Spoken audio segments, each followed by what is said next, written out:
Major Tom Myers. I'm the Civil Affairs Officer for the 31st MEU.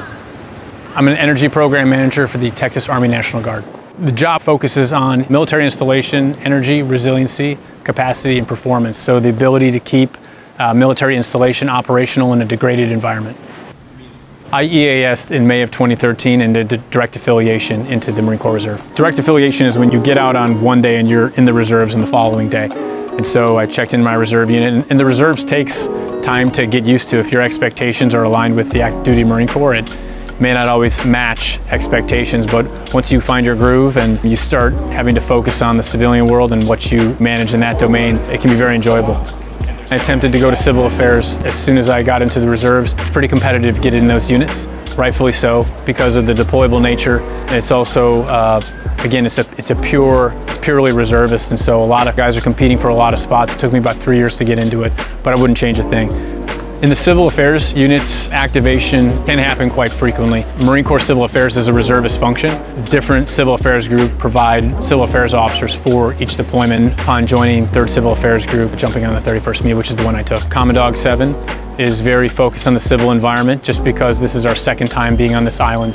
There are sensitivities to manage, and again, civil affairs takes a soft skills approach to entry into an area. We establish a rapport and build relationships, and then ultimately those relationships afford us access. It's a deliberate process, it takes time, and in an environment like this, civil affairs is the right approach to work with our host nation and to build interoperability across the forces. Civil affairs is really unique in a regard that we're intended to engage with the local populace and afford the U.S. military access to specific places tied to an objective. In this scenario, the objectives aligned with my civilian job and my role on the MEU. That's my job, to do the civil engagements and create the access. So once we have the access, I'm then afforded the ability to participate in some of the deeper level planning for achieving the objectives related to HADR response, related to energy.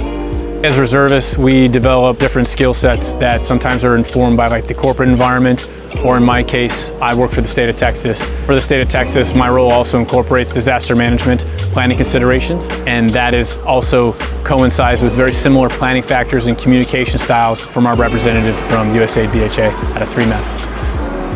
I had worked with her as a civilian, me as a reservist. We tend to mesh. You know, reservists are a different kind of breed in the military. It's not to say it's to say we are a little different in the sense that we come from the civilian world. We work with civilian counterparts all the time.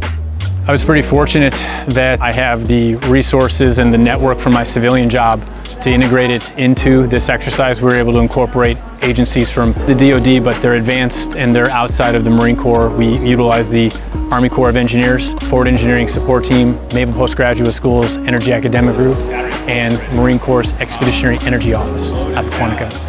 In the beginning phases of planning for Common Dog, when the objectives were identified for engineering assessments and infrastructure assessments related to the grid, as well as the problem set for this area is the inclement weather and the challenges it poses for the island life of Batanes. The training for this iteration of Common Dog is focused on infrastructure related to HADR response. The same components that I manage for the Texas Army National Guard as far as resiliency to the energy grid are the same planning factors that must be considered for resiliency for this island in relation to humanitarian disaster relief operations.